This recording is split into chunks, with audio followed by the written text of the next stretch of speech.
ಅವಳು ನನ್ನ ಭುವನನ್ ಹೆಂಡತಿ ಅಂದೇಳಿ ನಂಗೆ ನಂಬಕತ್ತಿಲ್ಲ. ನೀವು ನಂಬ್ತೀಯ? ಇನ್ನೊಂದ್ಸಲ ನನ್ನ ರಾಜ್ಕುಮಾರ್ ಜೊತೆ ಅವಳು ಸರ್ಸಗಿರ್ಸ ಆಡೋದ್ ಕಾಣಕ ಅವಳು ಚಾಮ ಸೋಲ್ ಬಿಡ್ತಿ. ಅವಳು ಯಾರು, ಅವಳು ಎಲ್ಲಿಂದ ಬಂದಳು ನೋಡಿ ಜಾತ್ಕ ಇಡೀ ಬಾಯಿ ಬಿಡಿಸ್ತಿ ಅವಳದ್ದು. ನೋಡು ಸವಿತಾ, ಅವಳ ಗಂಡನ ಜೊತೆ ಚೆನ್ನಾಗಿದ್ದಾಳೆ. ನೀನು ನಿನ್ನ ಗಂಡನ ಜೊತೆ ಚೆನ್ನಾಗಿರು. ಅದನ್ನೇ ಅವಳಿಂದ ನೀನು ಕಲಿಬೇಕಾಗಿರೋದು. ಅವಳ ಮೇಲೆ ಕೋಪ ಮಾಡ್ಕೊಳ್ಳೋದ್ರಲ್ಲಿ ಅರ್ಥ ಇಲ್ಲ. ನಾನು ಆ ಊರ್ಮಿಳಂಗೆ ಬುದ್ಧಿ ಹೇಳ್ತೀನಿ, 4 ಜನರ ಎದುರಿಗೆ ಹೇಗಿರಬೇಕು ಹಾಗಿರೋ ಅಂತ. ನೀನು ಹೋಗಿ ನಿನ್ನ ಗಂಡನ ಜೊತೆ ಚೆನ್ನಾಗಿ ಬದುಕು. ನಡಿ ಈಗ. ನಾನಿಂದ ನನ್ನ ಗಂಡ ನೋಟಿ ಚೆನ್ನಾಗಿಪ್ಪದ ನನ್ನ ಸಂತೆ ನಿಮ್ಗೂ ಅರ್ಥ ಆತಿಲ್ಲ ಅಂದ. ಇರ್ಲಿ, ನಾ ಬತ್ತಿ. ಆದ್ರೆ ಆ ಊರ್ಮಿಳ ಮಾತ್ರ ನಾ ಸುಮ್ಮನೆ ಬಿಡುದಿಲ್ಲ.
ಭುವನ್,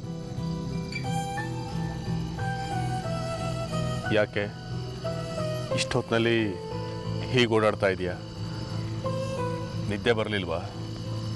ಅದು ದನಗಳೇ ಒಂಥರ ಉಸಿರು ಕಟ್ಟ ಹಾಗೆ ಅನ್ನಿಸ್ತು. ಅದಕ್ಕೆ ಸ್ವಲ್ಪ ಗಾಳಿ ತಗೊಳ್ಳೋಣ ಅಂತ ಹೊರಗೆ ಬಂದು ನಿಂತ್ಕೊಂಡೆ.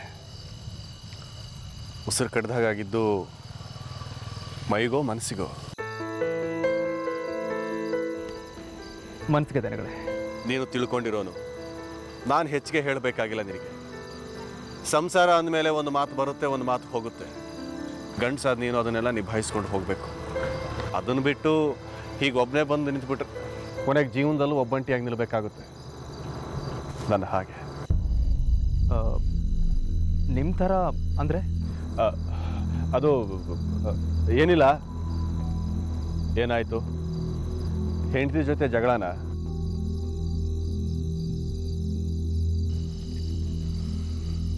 ಅರ್ಥ ಆಯಿತು ಬಿಡು. ಅದಕ್ಕೆಲ್ಲ ತಲೆ ಕೆಡಿಸ್ಕೋಬೇಡ. ಹೋಗಿ ನಿದ್ದೆ ಮಾಡು. ಬೆಳಗಾಗೋಷ್ಟರಲ್ಲಿ ಮೂಡೆಲ್ಲ ಸರಿಯಾಗಿರುತ್ತೆ. ಹೋಗು, ಸರಿಯಾಗಿ ನಿದ್ದೆ ಮಾಡು. ಸರಿ ದನಗಳೇ. ಆದರೆ ನೀವೇನು ಇಷ್ಟೊತ್ತಲ್ಲಿ ಇಲ್ಲಿ? ಮೈ ಹುಷಾರಿಲ್ವಾ ಹೇಗೆ? ನಂದು ಒಂಥರ ನಿದ್ದೆ ಕತೆ.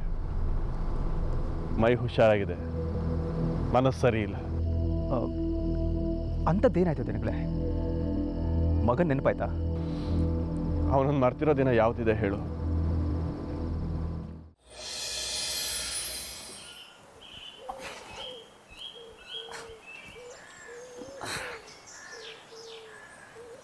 ಏಯ್ ಪಚ್ಚೆ, ದಣಿಗಳು ಕೂಲಿ ಕೊಡೋದು ನಿನಗೆ ಕನ್ಸು ಕಾಣಕ್ಕೇನಾ? ಏ ಪಚ್ಚೆ, ಎಂತ ಎಂತ ಮಂಡಿ ಬಿಟ್ಟ ಮಾವ ಜೀವ ಅನ್ನೋ ಅಧಿಕಾರ ಎಂತ ಇದ್ರು ಅದು ದಣಿಗಳ ಮುಂದೆ ಅಳಿಯನ ಮೇಲೆ ದೌರ್ಜನ್ಯ. ಬಚ್ಚೆ ಬಗ್ಗೆ ಗೊತ್ತಿತ್ತಲ್ಲ. ಏಯ್, ಈ ಮಾತನ್ನ ಮದುವೆ ಮಾಡ್ಸಕ್ಕಿದ್ರೆ ಹೇಳಕ್ಕಿತ್ತ. ಅವತ್ತು ಬಾಯಿನಂಗೆ ಕಡು ಬಿಟ್ಕೊಂಡು ಹಳ್ಳೆಣ್ಣೆ ಕುಡಿದು ಮಕ ಮಾಡ್ಕೊಂಡು ನಿಂತ್ಕೊಂಡಿದ್ದೆ. ಈಗೆಲ್ಲ ಬಂತು ಪೌರುಷ. ಬೇಡ ಬೇಡ ರಮೇಶಣ್ಣ, ನಾನು ಕೆಣಪಡೆ ಹೇಳ್ತೆ. ಓಯ್, ನಿನ್ನ ಎಂತ ಕೆಣಕದ? ಈಗಲೂ ಹೇಳ್ತೀನಿ ಕೇಣ, ನೀನು ಅಂದ್ರೆ ನಮ್ಗೆ ಇಷ್ಟ ಇಲ್ಲ. ಊರವ್ರ ಮುಂದೆ ನಿನ್ನ ನಳಿಯ ಅಂತ ಹೇಳಕ್ಕೆ ಅಸಹ್ಯ ಆಗ್ತ. ಅವತ್ತ ಹೇಳ್ಕಿತ್ತ ಈ ಮದುವೆ ನನಗೆ ಇಷ್ಟ ಇಲ್ಲ ಅಂತೇಳಿ ನೀವೆಂತ ಬಾಯಿ ಕಡಪ್ ತಿಳ್ಕೊಂಡಿದ್ರ? ನನಗೆ ಗೊತ್ತಿಲ್ಲ ಅನ್ಕೊಂಡ್ರ? ಬೋನನ್ಕಿಂತ ನಾನು ಕಾಣಕ್ ಚಂದ ಇದ್ದೆ ಅಂತೇಳಿ ನೀವೇ ಒಳಗಡೆ ಒಪ್ಪಂದ ಮಾಡ್ಕೊಂಡು ಆ ಶಾಲೆ ಹುಡುಗಿ ನನ್ ಗಂಟು ಹಾಕಿದ್ರಲ್ಲ, ಅವಳನ್ನ ಕಟ್ಕೊಂಡು ನಾ ಎಂತ ಮಾಡ್ಲಿ ಎಂತ ಪಗಡೆ ಆಡುದಾ? ಗಣಿಗಳ ಮೇಲೆ ಗೌರವದಿಂದ ಈ ಮದುವೆಗೆ ಒಪ್ಪಿದ್ದ. ಈ ಯಾವ ಸೀಮೆ ಸುಂದ್ರನ? ಈಗಲೂ ಹೇಳ್ತೀನಿ ಕಾಣ, ನನ್ನ ಮಗಳ ಕಣ್ಣಂಗೆ ಒಂದನಿ ನೀರು ಕಾಣಿಸಿದ್ರೆ ನಿನ್ನನ್ನು ಅವತ್ತೇ ಪಂಚಾಯತಿ ಕರೆದಿ ಸಂಬಂಧ ಬರ್ಕಸ್ ಮಾಡಿಸ್ತೆ. ಆಹಾ ಮಾವ, ಎಂಥ ಉಪಾಯ ಕೊಟ್ಟೆ ಮಾರಾಯ ಆ ನಿನ್ನ ಮಗಳ ಒಂದೇ ಒಂದು ಹನಿ ಕಣ್ಣೀರಿನಲ್ಲಿ ನನ್ನ ಭವಿಷ್ಯ ಇತ್ತು ಅಂತ ಗೊತ್ತಿರಲ್ಲ. ಈಗ ಗೊತ್ತಾಯ್ತು. ಈಗ ಹೇಳ್ತಾ ಕಣ, ನಿನ್ನ ಮಗಳ ಕಣ್ಣಲ್ಲಿ ಯಾವ ನಮ್ನಿ ಕಣ್ಣೀರು ಹಾಕಿಸ್ತೆ ಅಂತಂದ್ರೆ ಇನ್ನು 100 ಜನ್ಮ ಆದರೂ ಅವಳು ನನ್ನ ಹೆಂಡತಿ ಅಪ್ಪಾಗ ಹಾಂಗೆ ಸಮ್ಮ 2 ಹಂಡೆ ಕಣ್ಣೀರು ಹಾಕಿಸ್ತೆ. ಹೆಂಗಿದ್ರು ನೀರಿಲ್ಲ ಹಿಡಿದಿಟ್ಕಣಿ. ಓಯ್ ನನ್ನ ಮಗಳ ಕಣ್ಣಂಗೆ ನೀರು ಹಾಕಿಸ್ತ ಎಂತ ದಣ್ಣಿಗಳು ಕಂಡ್ರಿ ಎಂತ ಮಾರ್ರೆ ಬಿಟ್ರಿ ಎಂತ ಆಗಿತ್ತು ನಿಮ್ಮಿಬ್ರಿಗೆ? ಅಲ್ಲ ಅವ ನೋಡಿದ್ರೆ ಹೆಂಡತಿ ಕಣ್ಣಲ್ಲಿ 2 ಗಂಟೆ ಕಣ್ಣೀರ್ ಹಾಕ್ಸ್ತೆ ಅಂತ, ನೀವು ಕಂಡ್ರೆ ಅವನ್ನ ಬಡ್ದು ತೆಗೀತೆ ಅಂತ. ನಿಮ್ಮಿಬ್ರಿಗೂ ಸವಿತ ಜೀವನ ಚೆನ್ನಾಗಿರ್ಬೋದು ಇಷ್ಟ ಇಲ್ಯಾ? ನಿಮ್ದೇ ಆಟಲ್ಲ. ಕಮಲ ನೀ ಸುಮ್ನಿರೀಗ. ಜೋ ನೀವು ಸುಮ್ನಿರಿ ಮಾರ್ರೆ. ಎಂತ ಮಾಡ್ಬೇಕಂತಿದ್ರಿ? ಅವನ್ನ ಬಡ್ದು ಸಾಯಿಸಿದ್ರೆ ನಮ್ ಸವಿತ ಬದುಕ್ ಕಾಣಕ್ಕೂ ಮುಂಚೆ ವಿಧವೆ ಅಕ್ಕ. ಎಂತ ಮಾಡ್ಬೇಕಂತಿದ್ರಿ ನೀವು? ಓಯ್ ಪಚ್ಚಿ, ನೀ ಇಲ್ಲಿಂದ ಹೋಗು ಮಾರಯ್ಯ. ವಾಗ ನನ್ನ ಮೇಲೆ ಕೈ ಮಾಡಕ್ ಬಂದ್ರೆ ನಾನು ಮನ್ಸನಲ್ಲ. ಕಮಲಕ್ಕ, ನನ್ನ ಬಗ್ಗೆ ಹೇಳು. ನಾ ಹೇಳ್ತೆ ಮಾರೆ, ನೀವು ಹೋಗ. ವಾಗ ವಾಗ ಓಯ್ ನೀವು ಆವೇಶ ಮಾಡ್ಕೊಂಬೇಡಿ ಮಾರ್ರೆ. ಇದು ನನ್ನ ಮಗಳ ಜೀವನದ ಪ್ರಶ್ನೆ. ಅವಳಿಗೆ ತಾಳಿ ಕಟ್ಟಾಯ್ತು, ಅವಳಿಗೆ ಮದುವೆ ಆಗಿದ್ದ ವಿಚಾರ ಇಡೀ ಊರವ್ರಿಗೆಲ್ಲ ಗೊತ್ತಿತ್ತು. ಇನ್ ಮುಂದೆ ಆದ್ರೂ ಅವಳ ಜೀವನ ಚೆನ್ನಾಗಿರ್ಲಿ ಮಾರ್ರೆ. ನೀವು ನನಗ್ ಬುದ್ಧಿ ಹೇಳಿ ನೀವೇ ಈಗ ಮಾಡುದ ಎಂತ ಮಾರ್ರೆ? ಕಮಲ, ನಮ್ಮ ಮಗಿನ ಜೀವನ ನಾವೇ ಹಾಳು ಮಾಡ್ಬಿಟ್ವಿ.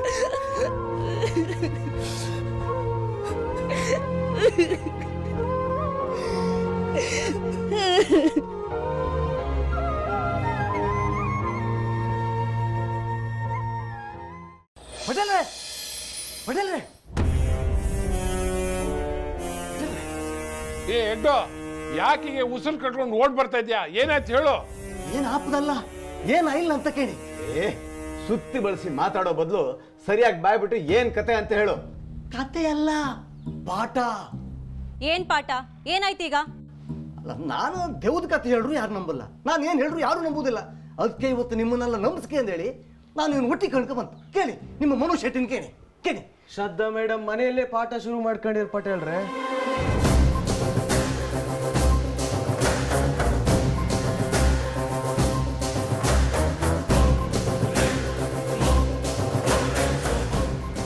ಏನ್ ಹೇಳ್ತಿದ್ಯೋ? ಹೂ ಪಟೇಲ್ರೆ, ಮೊದಲು ಆ ಪುಟ್ಟ ಒಬ್ಬನ್ನ ಇಟ್ಕೊಂಡು ಪಾಠ ಮಾಡ್ತಿದ್ರು. ಅದನ್ನ ಕಂಡು ಊರ್ ಜನರೆಲ್ಲ ಅವ್ರ ಮನೆಗೆ ಮಕ್ಕಳನ್ನ ಕಳ್ಸೋಕೆ ಶುರು ಮಾಡಿದ್ರು. ಮೊದ್ಲಿನ್ಕಿಂತ ಜಾಸ್ತಿ ಮಕ್ಕಳಿದ್ರು ಪಟೇಲ್ರೆ, ನಾನು ಈಗ ನೋಡ್ಕೊಂಡು ಬಂದೆ.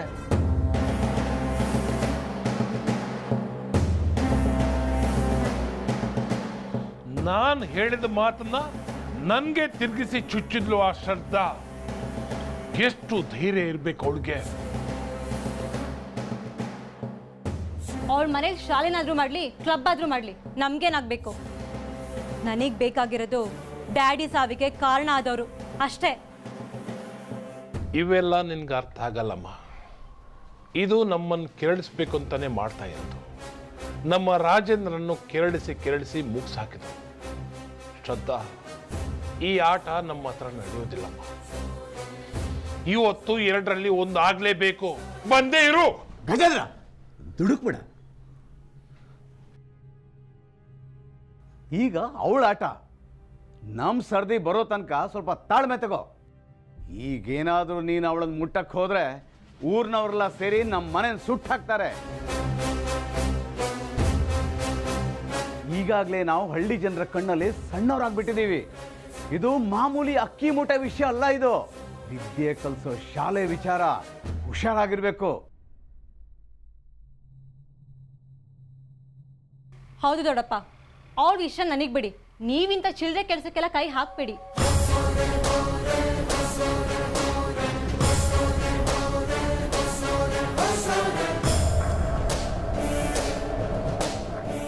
ಸ್ಟೇಷನ್ ಇಂದ ವಾಪಸ್ ಬಂದ್ ಕೂಡ್ಲೆ ಗೆದ್ದೆ ಅನ್ಕೊಂಡ್ಬಿಟ್ಯಾ?